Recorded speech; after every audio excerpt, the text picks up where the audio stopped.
Hi, guys, and welcome back to the Backstage Bikini podcast with your host, Grace and Jade. For today's episode, we are very excited to have none other than Josh McHale on the podcast. Josh is a leading prep coach in the UK, and more specifically, a leading bikini prep coach. I've known of Josh for quite some time, so we couldn't wait to get him on to chat all things bikini because he has some incredible athletes on the roster, and more specifically, obviously, bikini athletes as well. So we want to pick his brains and chat all things preps, off season, etc. So, Josh, thank you so much for coming on. How are you keeping? I'm good, thank you, and thanks for having me. Brilliant. You're welcome. I've been following you for quite some time. I think you were one of the first kind of UK prep coaches I followed. You were coaching Hannah Egan, I think, Yes. back then, and that's how I heard of you as well. So I've seen you kind of 2017, that I think, yeah. Yeah, and I've just seen you kind of rise since then as well. So I guess for an introduction, do you want to tell the listeners, if they don't know who you are, how you got into coaching, bodybuilding, etc.? So, yeah, I'm Josh McHale. My IG handle's Coach Jade McHale, which everyone tends to call me, or Coach McHale sometimes. Lovely different name. I know, yeah, I've been called all sorts. So, yeah, I started off PTing around 12, 13 years ago now. Do a lot of one-to-one in the gym, and then I moved around. I moved to doing more online coaching around 10 years ago. And when I started coaching, there was a few girls in the local gym. They wanted to do the bikini competition. Back then it was the UKBFF. And the first show I did, we had 3 girls in it and they all won the classes. And it kind of just snowballed from there. Like the intention was never to coach females from the start, but it just kind of went from there. Got some good results for females. And obviously, as you know, other girls are following girls. And that's kind of how things then turn out with the prep coaching, and ever since then I've kind of found my niche. It's a category I really enjoy coaching. Yeah, that's one thing I wanted to touch on is, like, I suppose, like, because you are so focused heavily on bikini, like, what is it that you love about the division? Because we always say in the podcast we're quite difficult to coach, and with Ross as well, like, he's got quite a few bikini athletes. But I suppose, how have you found working with us, and more challenging, more rewarding? So I quite enjoyed working with females as a whole from the start, especially in the competition scene, because it's not quite straightforward as with men. For one, the vast majority are not assisted. So, I've worked with over the time, it's probably a smaller percentage, whereas with guys, more heavily assisted, which changes the dynamics of a comp prep, completely. Then you've got, the female menstrual cycle to consider, completely different in terms of how I would set up a female's prep, compared to a guy's prep. One thing I really like about women, I find they will work and work and work. Like, if I compared them to guys, again, generalizing here, I would say that most females would outwork guys, 90% of the time. I think they're a lot more driven, focused. The issue I have with females most commonly is I have to pull them back. Whereas guys, I might have to say, "Come on, let's shift it up again now." It's girls like, "Whoa, calm down. Let's pull back a little bit." And I really like that mentality. So that's kind of why I like working with females. And then the bikini category specifically, I think it's such a tough category to nail. Like, it gets a lot of bodybuilders and guys will say, "Oh, it's just bikini. It's whatever." But it's such a hard category to nail the overall look. Whereas bodybuilding, you can kind of be the biggest and the leanest, and you can most of the time get away with winning with that. Obviously, that changes, the higher ranking you get to top amateur and pro and so on and so forth. But even at lower levels of bikini, like, if you don't have the structure, you don't have the overall look, it's just, I find it a lot tougher to nail. And that's a nice challenge for me. Yeah. And from, like, obviously you said, Josh, that it wasn't really your intention to go down that route. Did you find that the clientele just found you, sort of thing, and then you found an interest in coaching females specifically? What is it about female physiology and things like that you enjoy? Is it that differentiation? So I explicitly set out saying I do not want to coach females. I was a bodybuilder myself. I was like, I just want to coach bodybuilders, blah, blah, blah. And then I got a few of the clients before, and they did quite well. And that's what then attracted them to come to coach with me, I think, rather than the other way around. Yeah. So I quickly had to get up to scratch with female physiology and all that kind of stuff. And that was, that's kind of what led me down the path of that's, doing my own research, attending a lot of seminars. Like, back early on, I found like Victoria Felker and stuff like that. And she was she blew my mind when I first went to watch her, because she's just like so, you could tell that was everything she'd done her whole life was focused around that, and it's good to see and seek out these people that really have the niche, especially like female physiology, because it's even now, like, you go to a doctor, so you got an issue, like let's say endometriosis or something like that, doctors will fob you off. They don't want to know, so you've got to kind of go and seek your own information and seek out specialists in those areas. And it's just so interesting to me. Yeah, it's interesting you say that, because Ross actually says the same when it comes to coaching females, and that we tend to be more kind of driven and adherent as well. But I suppose because you've coached both male and females, from, I suppose, a mindset perspective, how have you found that kind of differs as well? Because like I said, bikini is a very, very challenging category to nail. So you have to manage the mindset of us as well. So how does that differ, I suppose, from your male athletes? I would say in a comp prep scenario, a lot better than men. I find the issue more is within the off season with females, and it's more of that, they don't like seeing themselves get a little bit softer. And I think that's definitely got more of an issue now with the social media, at play as well. I think there's a lot more comparison to other females as well. So the psychology of the off season, I think, is the main difference. In a prep, like, they're so focused and they're just on it, and there's less of the comparison. I always find they're just so driven towards the goal, whereas guys, it's kind of the opposite. The off season is a piece of piss. They like getting big, they like getting strong, no problem at all. So it's quite interesting to see the kind of flipped on the head with men and women. Yeah. I think we've seen it, and we've spoken about it quite a lot, haven't we, Grace? That especially the off season, and I think you hit the nail on the head there, Josh, about the social media aspects. Like, over your time being a coach, do you find that social media, and I suppose the more popular bodybuilding's got now, in terms of off season and managing your clients, how do you support them with that? Because it definitely has got tougher, hasn't it?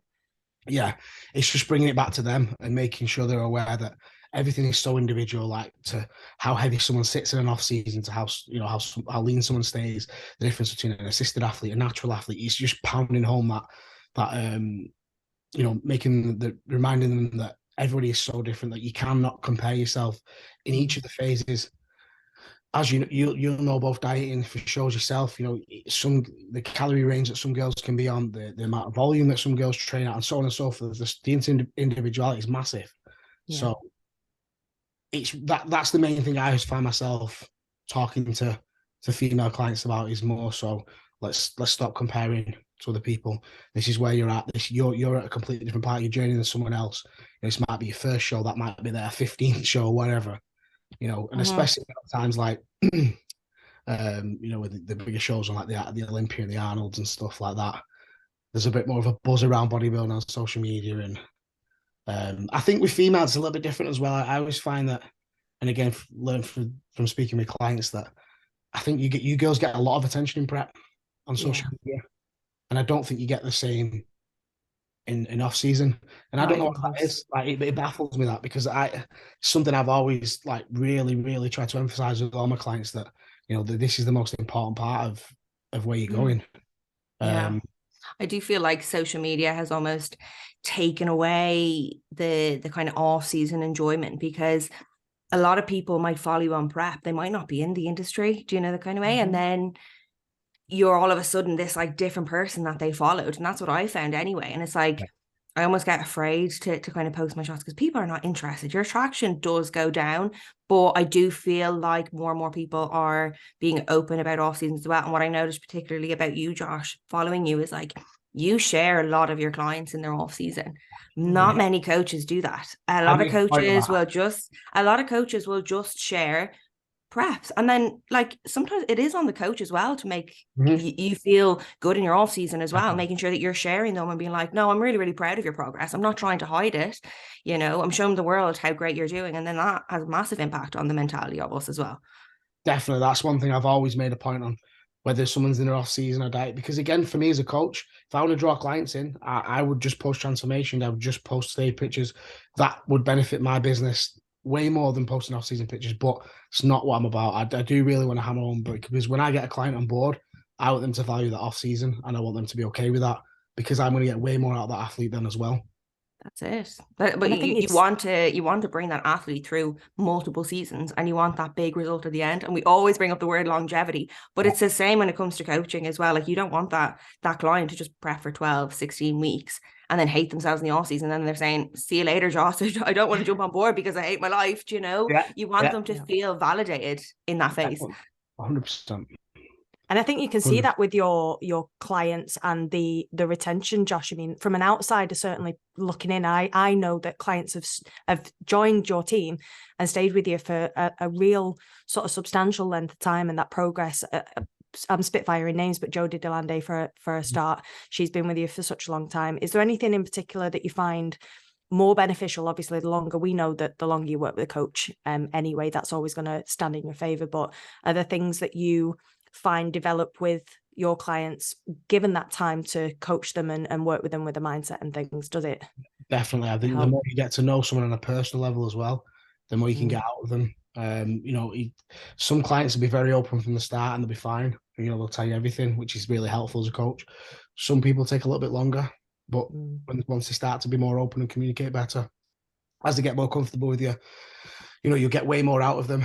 So you get, the whole relationship works a lot better. I was talking to a client the other day, and as soon as a client comes on board with me, I'm thinking 3, 4, 5 years ahead. Like, if say we're talking about assistants, for example, whatever it may be, but we could easily, as coaches, just rug someone up to the max at the start, get a transformation out of them, get a sword out of them, whatever it may be, get a card out of them. But then there is, again, no longevity after that. So I don't care if that client's not with me in 3 years. I still want to take that approach to that person, because I think that's what's right. And as a coach, that's what we should be doing, not just in it for the quick fix, if you like. And I think long term as well, that's something going to help your brand as a coach anyway. I just want to make sure no one leaves me with a bad word to say, like with my service or the approach that I've had. People are going to move to different coaches, and that's cool. I understand that, but I think as coaches, we've got to start taking that long-term approach as well with clients. We reiterate that a lot on the podcast as well, is looking at that long-term, and, what is your coach doing? Is it out of your best interests as well? But you talked a little bit on the kind of communication aspect. And I think that's what I love about you, and you stand out in the industry, is that kind of relationship that you do have with your clients as well. And I suppose the value in seeing your clients in person as well. You're a big advocate of that too. Massively, yeah. Again, I think it's all about that relationship building. The more face-to-face time you get, the better. Obviously, you see people in person. It's massively different than seeing them on pictures as well. It's usually quite surprised, in a positive way, when you see people in person, like, oh shit, yeah. Which is always nice as well. Again, it makes them more comfortable with you. You can run through all the kind of training aspects and stuff like that. So that, again, it's everything. It's all the holistic approach where you're trying to, put everything together to get the best out of each other.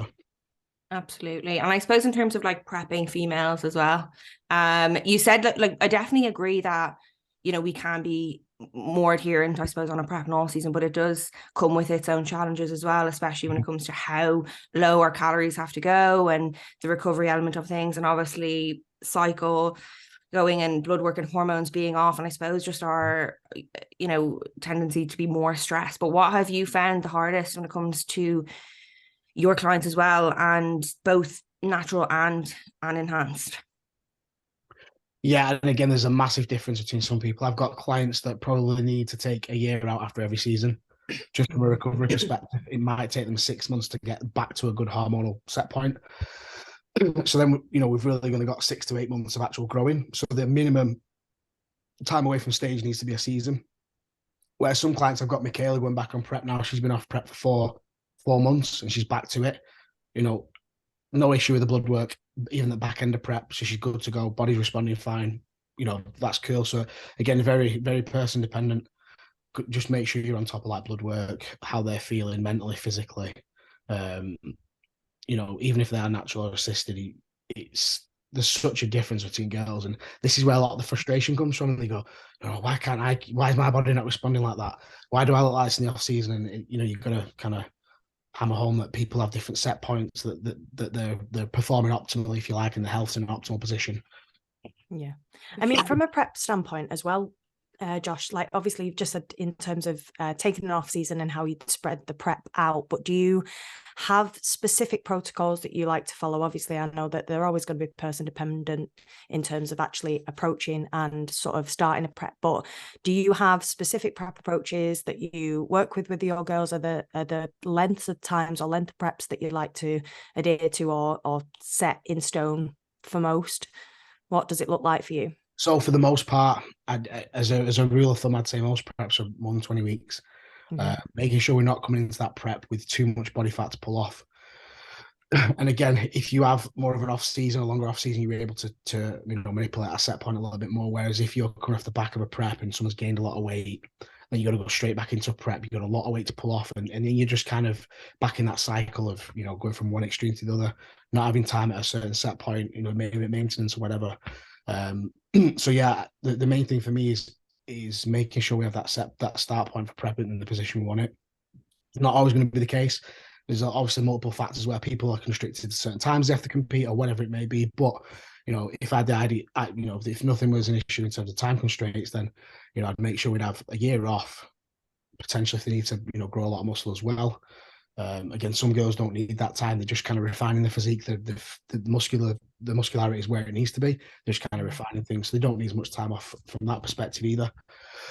So again, yeah, if someone needs more muscle, more time off, more time to manipulate at that start point, and make sure we're not carrying too much body fat into the start of the prep, because that's, I think, where most females go wrong, is they try to pull too much off in a prep. So this is not saying that you shouldn't let your body weight go up higher in the off season, but you may start to run a diet pre-prep, if you like, followed by maintenance phase. So then you go into prep quite fresh. You might have 5-6 kilos less to pull off. So you're off to a flyer then. Because if you start in prep with like 15 to 20 kilos to pull off, that might be quite challenging, especially for a natural girl. Yeah, I've been through it myself last year. I think it was like 17 kilos I pulled off. Never, ever again. But like, these are things as athletes that you learn, you go through, and I'll definitely be doing it. I think, like we said there, like a pre-prep phase, but even like a mini cut, even if it's like 2 months out, like it's not going to be that crazy that it's going to be a detriment to your prep and to the look as well. But like you said, these are things that you learn as you go, I suppose, and same with coaching too. You just never know how an off season is going to go. I've learned this the hard way with clients who have like, shit, this was a bit too much of a challenge to pull off in one go. And I think people are kind of so accustomed to the binary or the black and white. Like, you're in prep, you're off season. There's no kind of in between, where people are getting a little bit more open minded. Like I said, to these pre-prep phases where you might make prep a little bit longer, or you might factor in like diet breaks and maintenance periods throughout a prep. But usually people think, like if you put them on quite low calories at the start of a prep, they're like, whoa, what am I doing? At the back end of a prep, I'm going to be on none. I'm like, well, in fact, we're probably going to be able to eat more into the show because you've got most of the work done at the start of prep. So there's different approaches with different people, and it's not so binary as in like we start at high calories and we finish at low calories. You know what I mean? Yeah. I mean, I think I remember starting my prep. I was the worst client ever. I walked in off the street and was just like, I want to do this for 16 weeks. Let's go. And I've never done it. Let's go. Doesn't matter. Yeah, standard 16 week. Just pound me. And I remember having post workout. I think it was blueberries and whey protein, and that was it. That was my post workout. It's scary to think about it now. But I think the dialogue around sort of preparing yourself for preps now, Josh, tends to be a little bit better. I feel like we've got a little bit more open. But do you still see people walking into your services and be like, I want to do this and I want to do this yesterday, let's go? Yeah, and they'll usually be first timers typically. Yeah. It's kind of like, well, let's take a step back here. They might have muscle for starters, they might have too much body fat. So it's like, again, long game. Let's not just rush into things. We've got to take a long-term approach, because bodybuilding is not a quick fix in any sense. Do you know what I mean? Yeah. We all know that. Less experienced people tend not to. Yeah, I was, like you said, I was the exact same. I just jumped to my coach, didn't even tell him that I wanted to start prep in the January of 2019. I was like, yeah, ready to start tomorrow. And he was like, wait, we haven't even done. I was like, oh God, didn't look too bad actually, in fairness. But yeah, no, it's funny you say that. But I suppose in terms of like your client specifically, like you mentioned McHale there, and it just kind of popped into my head. I want to touch on her. Like, how have you managed the period between when you finished, because it was, I think she did the same season as me last year, and she did like the amateur Olympia and stuff like that. Don't know, McHale is obviously an amateur bikini athlete. She's a very, very good one at that. Huge potential. But I saw her on prep again, and I was like, wow, how did you manage, I suppose, that period with everything, mindset as well? So again, some people take to the off season much easier. Michaela, as she's gone through this whole process a fair few times now, she's more of aware of what she's capable of. She's more aware of when to push on, when to pull back, how to manage off season, stuff like that. Because as you know, post show can be hard to manage. Like the hunger's like so high, you've not got the constraints of a prep to really keep you in check so much. So it's, some people don't handle post show very well. Some people are fine with it. Like Michaela's been fine. I think we got up above, I think it was like 5 kilos above stage weight, which her body's fine out there. Like she even gets to a point where like hunger's not an issue anymore. So she was nice and fresh. Blood work was good. Was just, in terms of the approach over that time, it was like loosely follow your macros, 1 or 2 off-plan meals a week. Just be sensible. It was very much be mindful. I didn't want to put too many restrictions on it because I knew he was going back into prep soon. But it was kind of like, yeah, I'm feeling good on this. I'm stopping when I'm full. I'm not being a dickhead. Do you know what I mean?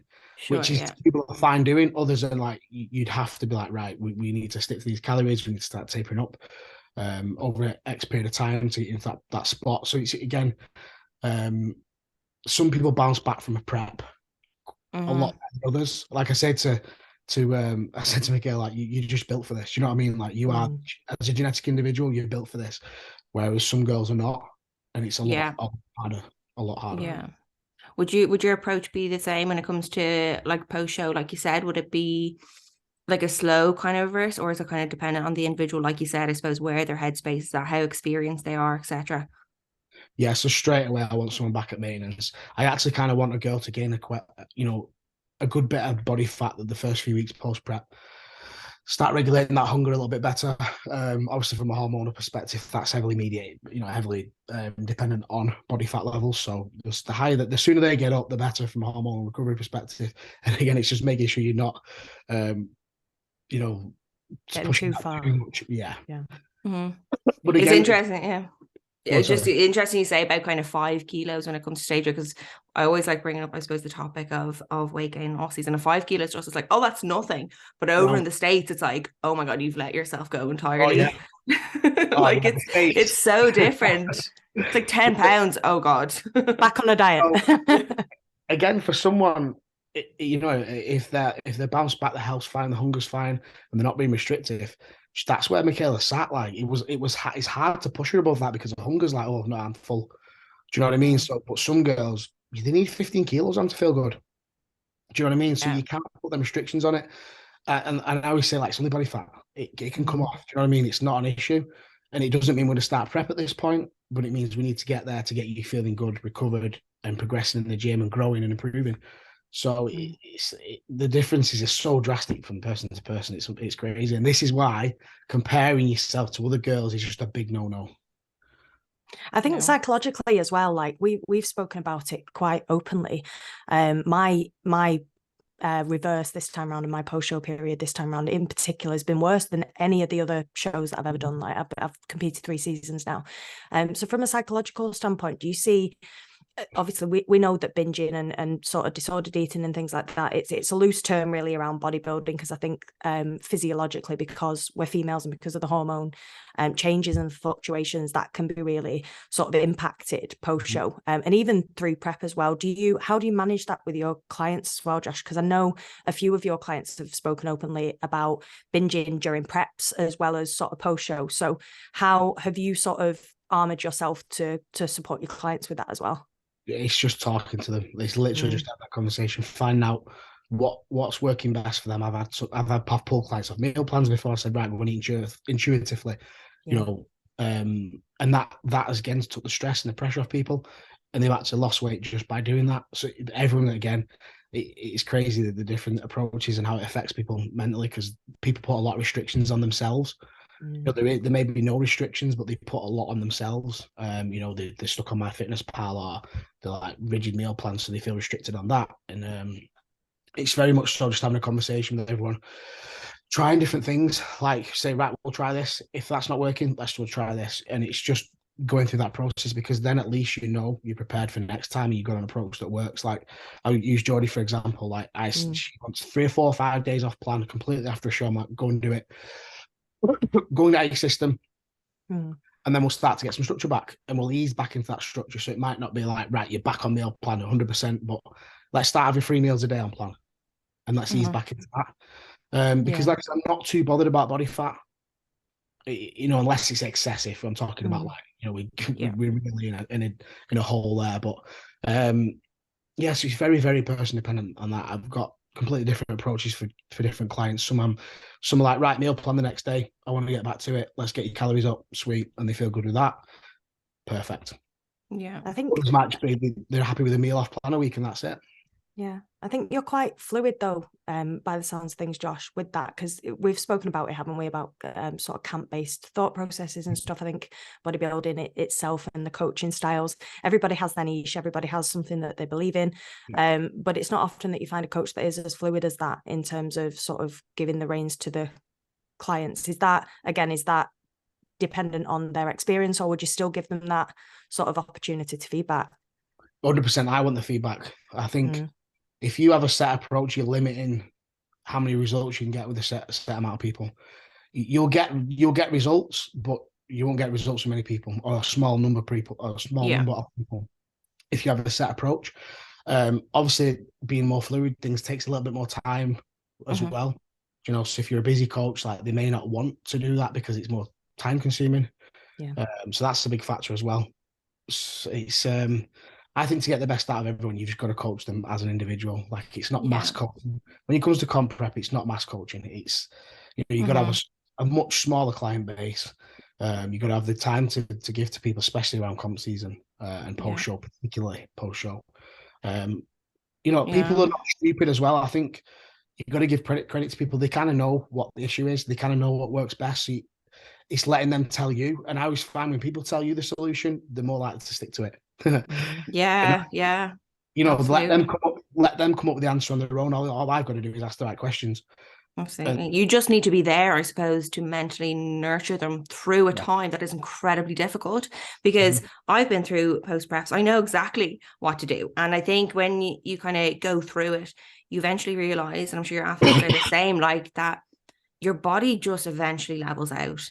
And things are just fine. Your hunger regulates, everything's fine, your recovery is back to a good place, sleep.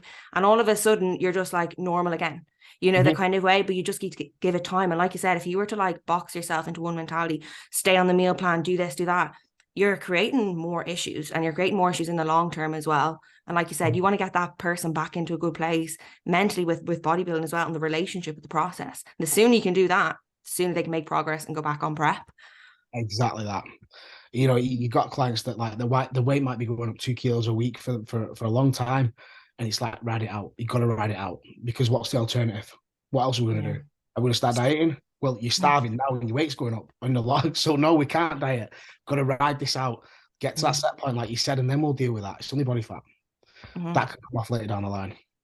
Yeah, I really like that coaching approach, like you said, the fluidity of it. And Callum was the exact same with me. And I think as an experienced competitor, like I said, you know what to do and you know what's going to work best. And it's just about riding the wave. Okay, what works, what doesn't work? And then you just learn. Next prep, you do the same thing.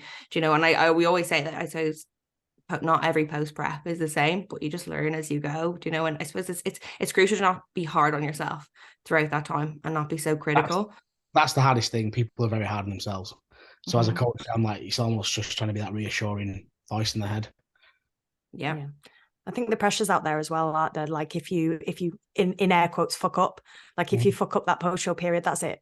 You're not a bodybuilder, you're not serious, all of your commitment and motivations out the window, you screwed this up, so back to the drawing board. And I think that, especially around my sort of post-show period this time around, the guilt around even following the plan but still not looking necessarily like I had done, or looking like I'd absolutely bloomed out of nowhere. I was walking into the gym and people were like, ooh, what's happened? I'm like, I've full on the meal plan, leave me alone. But the water retention, all sorts of stuff. They were looking at me funny. I stopped going into the gym. Hand on heart, stopped going into the gym. I avoided it. And I loved it. I mean, that's a whole different stress in itself, isn't it? Yeah. worrying about what people are saying about you and thinking about. Do you know what I mean? It's a very, very challenging time. But I'd say more so for females for sure. Yeah, I always have to commend just any male coaches. Every time I have a male coach on, even with Ross, I'm like, I just have to commend you because I don't know how you do it. It's so much more. It's just so much more than coaching. Like it's just not just a meal plan. Like it's the psychological element of it. Like you're a therapist, and for a lot of athletes, like you might be the only person that they can chat to about that very thing. So you have a lot of responsibility, I suppose. So Josh, definitely, yeah, it's a lot of pressure. It's a lot of, like I said, you've got to have the time to be able to chat to people and just be that person for them. Because my main thing is just be very reassuring, because it's not the end of the world. That's the worst thing someone could do is go the opposite way and not eat, which I've seen before as well. You know, they've developed a very bad relationship with themselves to the point where, you know, it's verging on fully developing an eating disorder. You know, leaning towards being anorexic, bulimic, and stuff like that. And that for me would be the worst outcome. So someone gaining a bit of body fat, it's definitely not the end of the world. I know it feels shit, and I know you don't like how it feels and all that kind of stuff and the psychological issues with it. But like you said, ride it out. The time will come where everything will level out. You'll feel good, and then we can start to, deal with that. Absolutely. And in terms of, I suppose, you're just touching on like natural versus enhanced athletes, like as a coach, like I suppose you have the responsibility to bring up that topic, especially when it comes to IFBB and people wanting to turn pro, because I know you've got quite a few like athletes on your roster who are going that way. But is it a case that as a coach that you kind of lay that out to them and say, look, if this is the route that you want to take, this is what we're going to do? Or how do you kind of approach things there? Yeah, so if I've got somebody that might need that little push to say, get to where they want to be, I might have the conversation. Have you thought about being in hands, being assistant, things like that? For the most part, I usually let them bring it up. So the girls that I've got with the IFBB, going down the IFBB route, like they're very, don't get me wrong, they graft their tits off, but they are very genetically gifted as well. So they've not needed that assistance in terms of, anabolics as well. Like Sam didn't even take Clem, like she's fully natural. Yeah, we'll touch on her in a moment. I feel like she needs her own Can't wait. Her own chunk of the podcast. Like McHale, Demante, Jodie, they're all very, obviously, like I said, I'm not taking anything away from talking about assistance. As you know, it doesn't change a thing, but they're at the level, or they've got the genetics where they don't need that assistance, where some girls may struggle to grow muscle, at the same rate. So they might need that. I think that's when you kind of talk to someone about, if you want to be a top level pro, what it might take in terms of the assistance, and if they will even get there as well. Because I always say to some people, being a pro can be like, you start at the bottom of the pile again. You got to remember that, so have you got that longevity there to be able to be a top level pro? That's if that's your goal. Do you know what I mean? Like the reason I've never aimed for an IPB pro card is because I just won't be able to keep up. I've just got to be realistic with myself, and I think that's the key thing as well with clients as well. If someone's telling me they want to be at the Olympia, and I'm like, let's take it a show at a time first. I'm not saying we can't, but no. Let's see how things go, see how you develop, because that's the top of the top. You know what I mean? Not everyone can be there. No, it is genetics, isn't it? When at the end of the day, you can't have all of it. And I think as athletes as well, I think especially first timers, I remember not even thinking about a pro card when I first competed. And I think the word and the sort of catchphrase road to pro and pro card and things like that is so prevalent now compared to even 3-4 years ago when I first started competing. So I definitely agree that from a management and an expectation management standpoint, it's important. In terms of sort of that longevity as well, Josh, if you do believe that one of your clients has the genetic potential to be pushing that, how do you manage their sort of expectations as well in terms of longevity to actually get there, to get to that goal? Are you encouraging them to sort of pace themselves and play the long game, or what? Definitely, yeah. So 100%. It's like for Sam, for example, like we kind of knew, like we had a discussion, like, you're going to do pretty well. You know what I mean? Like long term, we can start to even think about, potentially going to Olympia. That's something that's within reach for you. So no, we definitely want to think that long term.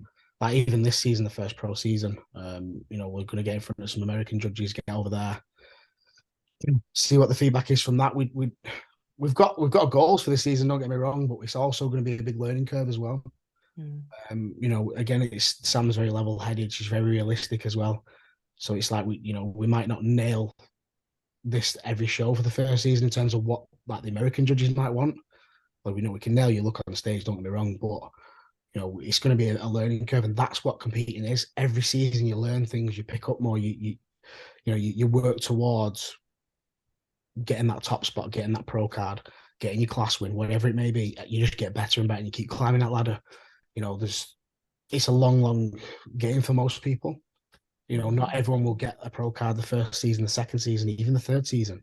And you'll even look at some of the top Olympians. They've not done that. It's took them years and years and years to get a pro card, but they're at the Olympia now. Do you know what I mean? That's what matters. So I think as long as you're process orientated and you know, yeah, it's cool to want the pro card and be a top pro, but just take it year at a time. Be in love with the process, enjoy what you're doing, learn from it, and don't put too much pressure on yourself or try and chase something and fuck it up along the way. Yeah, absolutely. In terms of you mentioned there about Sammy going over to America, and we had an American coach on the podcast, and just I suppose chatting about the differences. And I suppose when it comes to like their criteria, like they can be very, very different what they look for. But as a coach yourself, I personally think, like, you know, if you've got bikini athletes, it's your responsibility to almost do your research when it comes to what they're looking for, and looking at shows and going to shows and taking on board feedback as well. But how have you dealt like with your athletes like in the past who are chasing the pro status, and even with kind of Sammy now when it comes to feedback and what they need to work on as well? So yeah, I'm always encouraging girls to go and get feedback off like the head judge after shows. And as you'll know, you've been in front of different panels and different head judges. Like, you know, there's quite a variation in what they kind of want as well. Yeah. Obviously, it's the same criteria. They're all judging to the same criteria, but they'll each have their own little individual take on it and what their preference is in terms of looks. And another thing as well, the lineup that you're in. You can be a victim of that lineup. If you're the standout girl, even if you look better or what we consider better, it might not go in your favor depending on the lineup. If you're a more muscular girl and the girls stood in that lineup are not very big, that's not going in your favor, and vice versa. Do you know what I mean? So there's that to consider as well. Like you look at even the pro shows in Europe, you know, like you had the Cord, you know, winning one of the shows there. She's not getting top 10 at Olympia because it's a completely different look, very muscular, much harder, which is again very typical of the amateur scene in Europe as opposed to the States as well. So it's a more bubbly, softer look in the States, if you like, and a little bit more of a harder, grainy look. You know, if it was to say, sure. Yeah. It's interesting you mentioned the heights actually, because I think both your your bikini, is it Diamante as well? Is that how you say her name? And McHale, incredible physiques, but no shame on them. But when they're in the lineup and they're the smallest girl on the side, they kind of, it's really, really hard to get a look in. Have you found that? And is that kind of their feedback that they get on stage or from the judges even? Yeah, I think in any class really, it's hard to be as impressive when you're smaller. I mean, you look at any bodybuilding classes, you look at classic physique, anything, even bikini. If you're a smaller girl, like in terms of height, you're less dominant. Your eyes are kind of drawn to the bigger girls. You go to most of these European shows, it's typically the taller girls that are taking a pro card. You know, obviously they tend to look better. That's why they're taking it. But it usually tends to be that look. The taller girls are always tend to be in the middle, always. You know, you get something you find, you go to the shows. So you've got to bring something fucking really impressive. Like that's the goal for me and McHale this year, is to bring something where they can't ignore you. Do you know what I mean? Like the conditions got to be bang on, the overall looks there. Like I'm confident McHale's going to have a really good season this season. You know, we know what we need to do based on feedback from last time. We can push a little bit harder on that condition in Europe, that's for sure. And that's kind of where she was losing out to the taller girls. As soon as they turn around, like they're so impressive and dominant because the glutes are so much bigger. You know, the frame's bigger. It's hard to stand against them girls. So we've got to come in with something, you know, really, really sharp this time. Yeah, the lines on taller girls especially, they're just longer, aren't they? Everything's elongated, everything's got that clear distinction. And we saw it really with Maureen winning the Olympia. I think every short girl, or any girl under 5'3", like put their hands up and feels like, finally, like this is my chance. Yeah. But in terms of like the feedback, obviously, Josh, you've been coaching for quite a long time in bikini specifically. Have you found the feedback change over the years? The look, obviously, we know the looks change substantially, but how's it been to sort of take that in as a coach, apply it, and then guide your athletes in terms of their expectations as well? Well, obviously the criteria stay the same, but the looks stay and change a lot. This is what people, even like you look at the Arnold recently. I'm just trying to find my charger. 1 second. Like even you look at the Arnold recently. You've gone from Maureen winning the old to like Laura Lee winning the Arnold there. And everyone's like, oh, tall girls are back in it, or short girls are back in it. When it's still really who fits the criteria the best. That's it. She on that day fit the criteria the best. And again, if a taller girl's on like Laura Lee, it's very, very hard to beat. I think, like the back shot, the glutes are so dominant. It's a tough look to beat that. I personally prefer Maureen. I'm a big Maureen fan. She's always been a favourite of mine. I think it is more. I think it is more. We spoke about this on our review. It is definitely a more attainable look, when it comes to muscle and even condition. And we speak about like the tall girls as well. Like it almost like even like the amateur girls. It just looks so attainable, unattainable. When I was doing you were at the Amateur Olympia in Italy. I was looking at some of these girls and I was like, oh my Lord, I need to take like 3 years in off season. But you look at somebody like McHale and you're like, oh, that's bikini, like that's achievable. I could get that in a couple of off seasons. Petite, don't you? Like you think small, shapely, nice and petite. That's kind of what you would assume. Well, what's a nice overall look for bikini. But obviously with the height comes extra muscle and size. Yeah. But as long as it's balanced, you fit in the criteria, and that's the thing with these girls. They're big, but they're balanced. So it works. But yeah, going back to what you said, it's changed a hell of a lot. Like you go back 4 or 5 years, the standard's crazy high now. Like the overall condition and muscle mass that girls are coming in now, particularly in Europe, it's changed so much. I remember being if you took like the UK bikini scene, that's probably what it was like 5 years ago in Europe or something like that. I think we're still a bit behind in terms of overall muscularity, the condition, the overall look. We're still not at that level yet, but it will get there. Yeah, I feel like our amateur scene is more attainable. It's more accessible for first timers. I mean, don't get me wrong, we've got some incredible amateurs, and obviously some of your clients that turn pro, the season just gone, Josh, as well. They've been top amateurs for a number of years before they've got pro status. Obviously Samantha was like a bit of a genetically she's gifted. Genetically she was born she was a massive anomaly. Second season in, and she had every pro card that that was possible to get. How do you find coaching somebody like that? I mean, I know it's a gift in itself, isn't it, to have an athlete that is that gifted genetically, but obviously there's still work to do, and she'd been training prior to that. How do you sort of tailor and how do you position and nurture somebody into that sort of status as well, because it's a big leap in such a short time? Definitely, and I've been lucky with Sam because she's so level-headed. She's so chilled and relaxed, and which is quite a rarity as well for somebody that's so good. She never put too much pressure on herself. I never put too much pressure on her.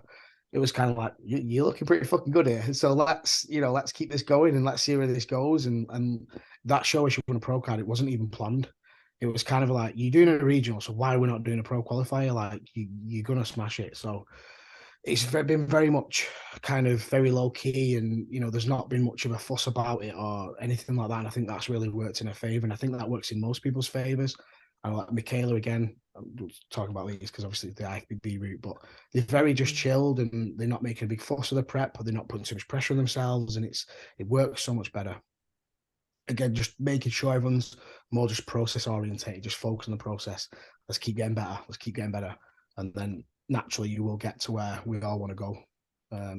Yeah, absolutely. She's going to do incredibly well. Like, can't wait. So admirable, I suppose, with her physique. And what was interesting is I think she came second in the regional, in that 2 pros. And anybody listening, like if you don't place well at a regional, like that does not dictate where you're going to come in a pro qualifier. Like, there's so many changes that can be made. You're in front of different judges, just a different look.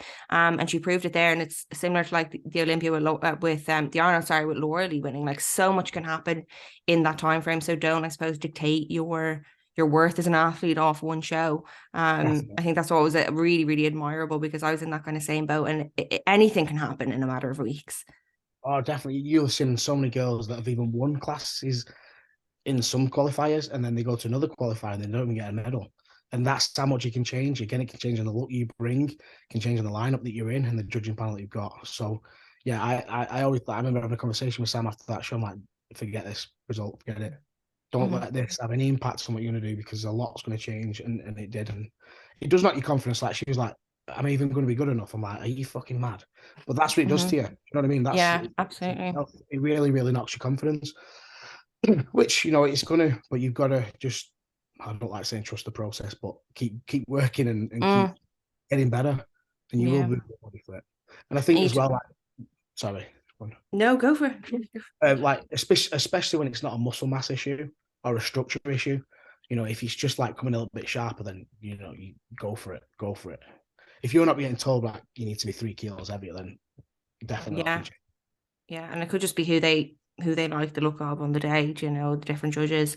But when it comes to, I suppose, like you touched on the confidence there, when it comes to your athletes, like when your clients are so close to the pro card, because McHale and Diamante have been very, very close, and even kind of Jodie as well, as she was kind of competing.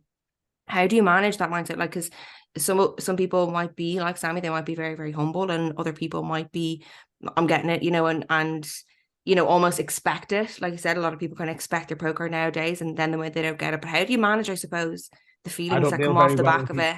I don't deal with very, very well people expect you.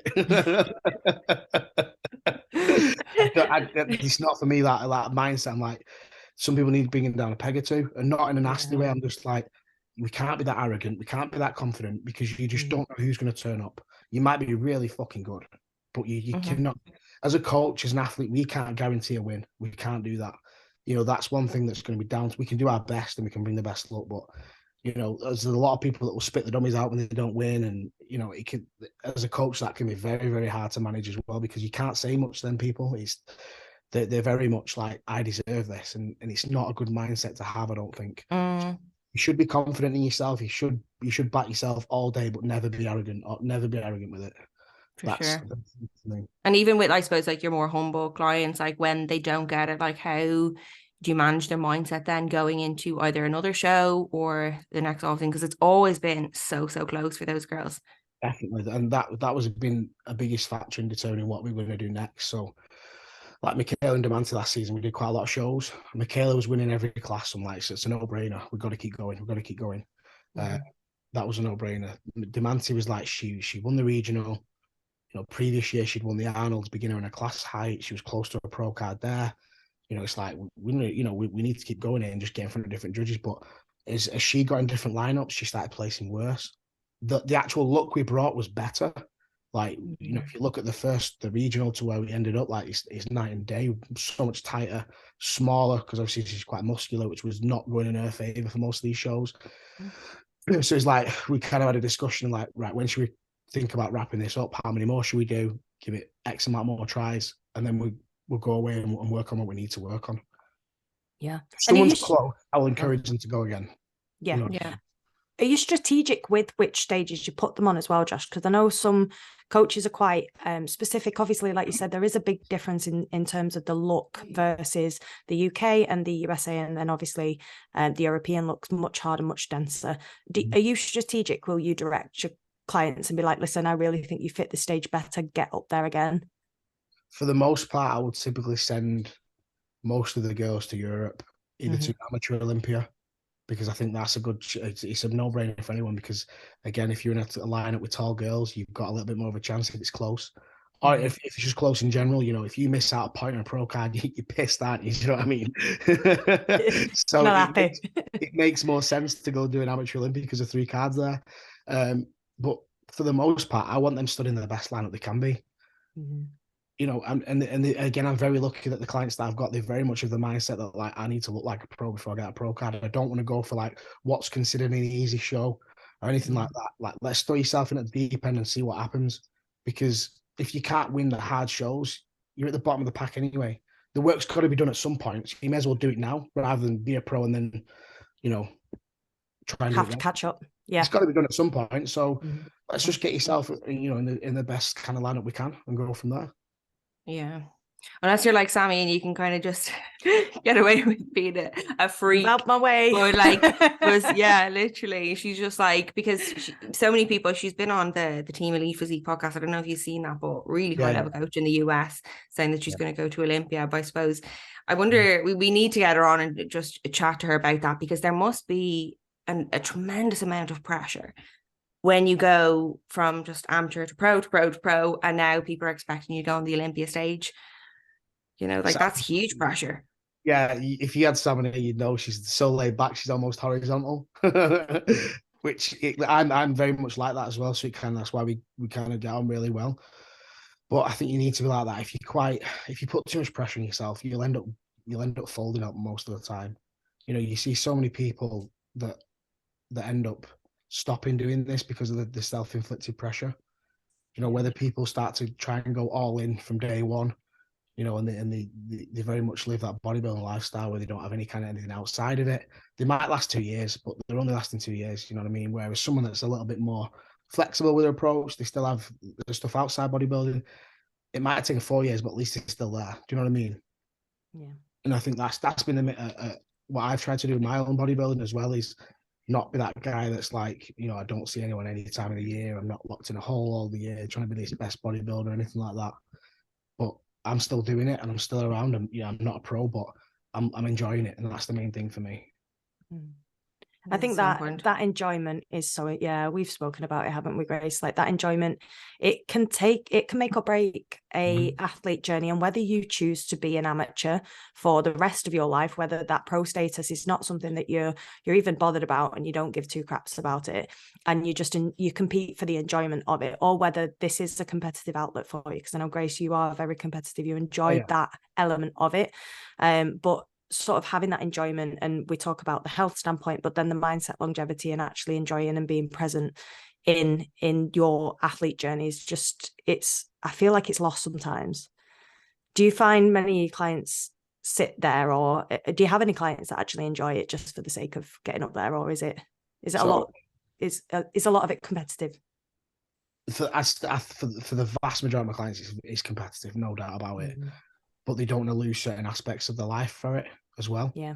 And I truly believe, like, if you're going to go really far in this sport, you can have that anyway, because you're going to be the top percentage of the genetic elite. And let's like not get this wrong. This is a sport dominated by the genetic elite. Like, I don't give a shit if you're the hardest worker in the room, the most consistent person in the room. If someone comes along with those genetics and they work at 90%, 80%, they're beating you all day long. It's not even 50%, they probably will. They're fucking wiping the floor, yeah. It's not fair. It's not fair, no. So this is why I'm very much like, you want to enjoy this, because you might not be the best at it. For sure. So, I think it's your expectations as well, isn't it? Like, just being real with yourself. Okay, do you have the genetics to go far? Okay, go for it. Do you know, run the risk of doing whatever you need to do. But if you don't, maybe just, you know, focus on the enjoyment aspect. Do other federations, you know, dip your toes into different things and do whatever and go wild with it. You know, I don't think, especially when it comes to the IFBB and that's the program, you need to kind of just have a good chat with yourself. Like, am I going to get there with time and effort if I'm up against people who are just, and that's a chat that I've had with myself, and I'm sure a lot of people have, and you're like, just with the standard these days, like, you need to have that reality check, I suppose. Yeah, and it's also, don't write yourself up. Like I said, like, there's no one saying that you can't do it. It just might take long. Do you know what I mean? And everyone's risk profile is different for themselves. You know, some people are prepared are willing to do more, knowing that they're not going to be an Olympia level pro, which is fine. Crack on. If you love doing that, do it. You know, I take, you know, a substantial amount of drugs over my life, you know, over my competitive lifetime, more than what would warrant where I'm at now, if you like. But I wouldn't change it, because I just enjoy getting better every year, and that's what I think the sole focus should be. You just keep getting better. Absolutely. Yeah, as cheesy as it is, it's you versus you, right? Like, it literally comes down to that. You can't change anyone else. You can't change the judges. You can't bribe the judges. At least I don't think so. Apparently. If Instagram was any sort of reliable source, I don't know. You can't go around chopping legs off athletes. So yeah, just focus on this. Oh, stop. Oh no, that was brilliant. But thanks so much, Josh, for coming on. We won't keep you on any longer. I think we touched base on everything, but we definitely want to get some of your athletes on. We want to get Sammy on. We want to get all your amateur athletes on. That's a big goal for us to kind of chat to all them and give us our experiences. But I think just from the podcast alone, you've definitely like proven how good a coach you actually are and how much you care for your athletes, which is hugely important. So do you want to tell anybody who's listening where they can find you, where you're at, your services, etc.? So you can find me on Instagram mainly at Coach J McHale, or I've got a team page which is Team CJM as well. Brilliant. Amazing. Oh, well, thank you for your time, Josh, and obviously best of luck for Michaela, Samantha, all your other athletes competing this year. Keep us informed as well on where Sammy's going to be, so we can watch her do a thing. she's just a dark horse, isn't she? She's like posts very little. But I know she's going over to the States. It would be epic to see her over there. You're probably your first bikini athlete, I suppose, kind of touching over there, is it? Yeah. Okay. Brilliant. Hopefully very exciting. Very exciting. Very exciting. Big year ahead. Well, brilliant. Thanks a million, Josh. Well, it's been good to chat. Thank you for having me. Thanks.